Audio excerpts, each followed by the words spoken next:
फैसला माना जा रहा है। कांग्रेस लगातार आरोप लगा रही है कि सरकार ये तय नहीं करेगी क्या खाएं और क्या पहने। अब आपको बताते हैं कि किन किन राज्यों पर बीफ पर बैन नहीं है। भारत के कई राज्य ऐसे हैं जहां पर बीफ की बिक्री पर बैन नहीं है। हम बताते हैं आपको कौन कौन से वो राज्य हैं। केरल है, पश्चिम बंगाल है, अरुणाचल प्रदेश है। यहां पर होटल्स होते हैं, रेस्टोरेंट्स होते हैं, सब जगह बीफ मिलता है।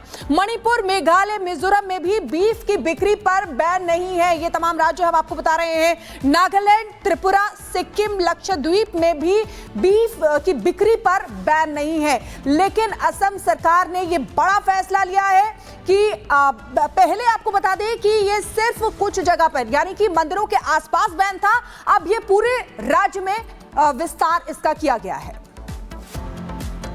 और चलिए बढ़ेंगे आगे और बात करेंगे बांग्लादेश की। बांग्लादेश में इस वक्त हिंदू होना एक किसी सजा से कम नहीं है और इस वक्त देखिए अत्याचार जारी है। बीच एक बड़ी जानकारी, ढाका यूनिवर्सिटी के छात्रों ने प्रदर्शन किया है और हिंदुओं पर हो रहे अत्याचार को लेकर के प्रदर्शन यहां पर किया गया है। तो बड़ी जानकारी आपको दे रहे हैं, हिंदुओं पर अत्याचार के खिलाफ विरोध मार्च भी निकाला गया। तो मंदिर, हिंदुओं के घरों में तोड़फोड़ का विरोध यहां पर ये यूनिवर्सिटी के जो छात्र है ये करते हुए नजर आ रहे हैं और लगातार ये तस्वीरें भी आपको हम दिखा रहे हैं किस तरीके से अत्याचार के खिलाफ आक्रोश जो है वो बढ़ता जा रहा है। एक तरफ हिंदू संगठन जो लगातार अब एक हो रहे हैं और इसके खिलाफ जो है आवाज भी उठा रहे हैं, वहीं यूनूस सरकार की शह पर लगातार हिंदुओं पर अत्याचार हो रहा है। दूसरी तरफ ये भी बात सामने आ रही है, वहीं ढाका यूनिवर्सिटी के तमाम छात्र हैं जो कि अब सड़कों पर निकल आए हैं, विरोध मार्च निकाल रहे हैं। हिंदुओं पर हो रहे अत्याचार के खिलाफ ये विरोध मार्च, मंदिर, हिंदुओं के घरों को चुन चुन कर टारगेट किया जा रहा है, तोड़फोड़ की जा रही है, उनके साथ बर्बरता हो रही है, अत्याचार हो रहा है और दुष्व्यवहार के खिलाफ अब देखिए ढाका यूनिवर्सिटी के तमाम जो छात्र हैं ये निकल आए हैं सड़कों पर। और तस्वीर आपको दर्शा रही होगी, दिखा रही होगी कि किस कदर आक्रोश है इनमें। लगातार जिस तरीके से अत्याचार हो रहा है और चुन चुन कर एक एक हिंदू जो बांग्लादेश में रह रहा है उन्हें टारगेट किया जा रहा है। तो अब यूनूस सरकार बेनकाब हो चुके हैं। जो उनकी मंशा है, जो उनकी स्थिति है वो कहीं ना कहीं अब साफ होती हुई नजर आ रही है, जिसके खिलाफ अब हिंदू एकजुट होना भी शुरू हो चुके हैं। तो यूनूस सरकार हर वो कदम उठा रही है जिसमें हिंदू अत्याचार शामिल है। हिंदुओं पर कैसे अत्याचार हो, अत्याचारियों पर किसी भी तरह का कोई एक्शन यूनूस सरकार नहीं ले रही। लेकिन बड़ी खबर क्या है? बड़ी खबर है कि यूनूस सरकार ने एक बड़ा फैसला ले लिया। ध्यान से सुनिएगा, फैसला क्या है। इस फैसले में अब पाकिस्तान के लोगों को आसानी से बांग्लादेश में एंट्री की बात कही जा रही है। अब आसानी से बांग्लादेश जा सकेंगे पाकिस्तानी, आसानी से बांग्लादेश में प्रवेश पाकिस्तानियों का होगा। तो एक बड़ी खबर हम आपको बता रहे हैं, वीजा के लिए नो ऑब्जेक्शन क्लियरेंस की कोई जरूरत नहीं होगी, एनओसी की जरूरत नहीं होगी और पाकिस्तानी के लिए सुरक्षा मंजूरी की शर्त भी हटा दी गई है। यानी कि भारत के साथ संबंध जिस तरीके से बांग्लादेश के रहे हैं, अब यूनूस सरकार एक नए पैंतरेबाजी के तहत बांग्लादेश की सरकार को पाकिस्तानियों के दिल में बसाना चाहती है, जगह देना चाहती है। तो इस वक्त की बड़ी खबर, बांग्लादेश जा सकेंगे पाकिस्तानी, वो भी बेहद आसानी से। यूनूस सरकार हर वो कदम उठा रही है जिसमें पाकिस्तान के लोगों को तवज्जो दी जा रही है और ये कहीं ना कहीं बांग्लादेश की कूटनीति का फेल्यूर माना जा रहा है। हालांकि सुरक्षा मंजूरी की शर्त हटा दी गई है। ये बड़ी खबर हम आपको बता रहे हैं।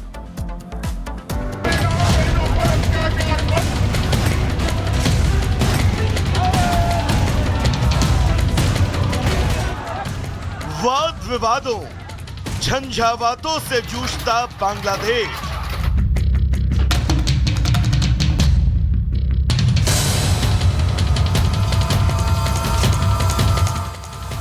तख्ता पलट के बाद गिरती देश की साख।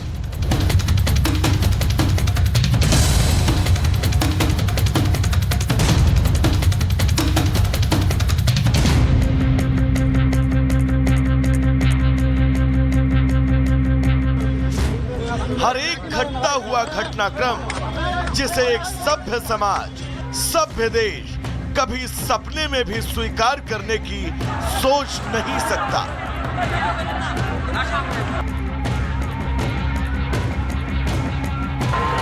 अल्पसंख्यकों पर अटूट अत्याचार की चीखें जो आज विश्व भर के कानों में गूंज रही है, उन चीखों से उठते वो ज्वलंत सवाल जिनसे मोहम्मद यूनुस मुंह छिपाते फिर रहे हैं। क्योंकि मुजीब के देश में मुजीब की निशानियों के साथ जो हुआ वो पूरी दुनिया ने देखा, तो फिर ऐसी सरकार से वहां के रहने वाले अल्पसंख्यक भला क्या ही उम्मीद रखें। एक तरफ अल्पसंख्यकों पर अत्याचार और दूसरी तरफ विश्व के सामने शांति के कबूतर उड़ाते यूनुस अब दुनिया के सामने एक्सपोज हो चुके हैं। तो वहीं बांग्लादेश की अपदस्थ प्रधानमंत्री शेख हसीना ने भी अब इस अत्याचार के खिलाफ सुर बुलंद कर लिए। शेख हसीना ने न्यूयॉर्क में आयोजित एक कार्यक्रम को ऑनलाइन माध्यम से संबोधित करते हुए यूनुस पर आरोप लगाते हुए कहा कि मोहम्मद यूनुस अल्पसंख्यकों की रक्षा करने में विफल रहे हैं। मेरे पिता शेख मुजीबुर रहमान की तरह उनकी और उनकी बहन शेख रेहाना की हत्या की साजिश रची गई थी। मुजीबुर रहमान की 1975 में हत्या कर दी गई थी। आपको बता दें कि अगस्त में बांग्लादेश में बड़े पैमाने पर सरकार विरोधी प्रदर्शनों के कारण देश छोड़कर भारत में शरण लेने के बाद यह हसीना का पहला सार्वजनिक संबोधन था। वहीं शेख हसीना के इस बात के बाद प्रतिक्रिया देते हुए बांग्लादेश की अंतरिम सरकार के चीफ एडवाइजर मोहम्मद यूनुस ने अपदस्थ प्रधानमंत्री शेख हसीना पर बड़ा आरोप लगाया। यूनुस ने कहा कि शेख हसीना ने सब कुछ बर्बाद कर दिया। चुनाव सुधार के बाद ही बांग्लादेश में चुनाव कराए जाएंगे। चुनाव कराने से पहले हमें अर्थव्यवस्था, शासन, नौकरशाही, न्यायपालिका में सुधार करने की जरूरत है। बांग्लादेश में हिंदुओं पर हमलों को लेकर सिर्फ माहौल बनाया जा रहा है। बांग्लादेश में जो इस वक्त हालात हैं वो किसी से भी नहीं छुपे। ऐसे में यूनुस का ये बयान अपने आप में सवाल खड़े करता है, क्योंकि एक तरफ वो दर्दनाक चीखती चिल्लाती अपनी जान, अपनी सुरक्षा और अपनी अस्मत की भीख मांगती वो तस्वीरें, तो दूसरी तरफ यूनुस का ये दोहरा चरित्र जिसमें वो इन सब से परे, इन सब को नजरअंदाज कर खुद को शांतिदूत बताने की हर मुमकिन कोशिश करते हुए नजर आते हैं। Bureau report, Republic Bharat.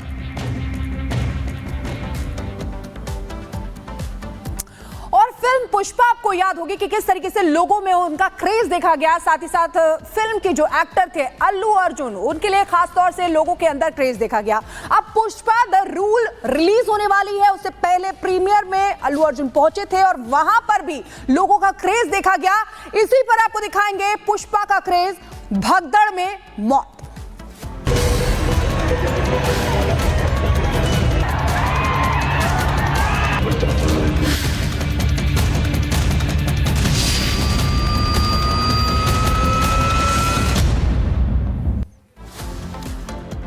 और चलिए उन तस्वीरों से आपको जोड़ रहे हैं। देखिए किस तरीके से पुष्पा 2 के लिए भगदड़ मच गई, जिसमें मौत भी हुई। और ये तस्वीरें जहां पर एक्टर की फोटो लेकर वहां पर भारी संख्या में वहां पर लोग मौजूद थे और एक्शन स्टार अल्लू अर्जुन की फिल्म पुष्पा द रूल की ये तस्वीरें आप देख पा रहे हैं। यहां पर भगदड़ कैसे मची उसकी तस्वीर हम आपको दिखा रहे हैं। यहां पर बड़ी तादाद में लोग मौजूद थे और यहां पर पुष्पा 2 और ये तस्वीर और ये अल्लू अर्जुन यहां पर मौजूद थे। ये अल्लू अर्जुन जो उनके फैंस हैं वो बड़ी तादाद में वहां पर थे और सभी का अभिवादन यहां स्वीकार कर रहे थे। लेकिन इसके बीच में भगदड़ सी स्थिति हो जाती है, क्योंकि और ये भगदड़ की तस्वीरें हम आपको दिखा रहे हैं। और उस एक ही गेट से निकलने की, जहां पर यह कार्यक्रम चल रहा था, वहां पर आप देख पा रहे हैं पुलिस की तैनाती तो जरूर थी, लेकिन भीड़ को नियंत्रित नहीं कर पाई।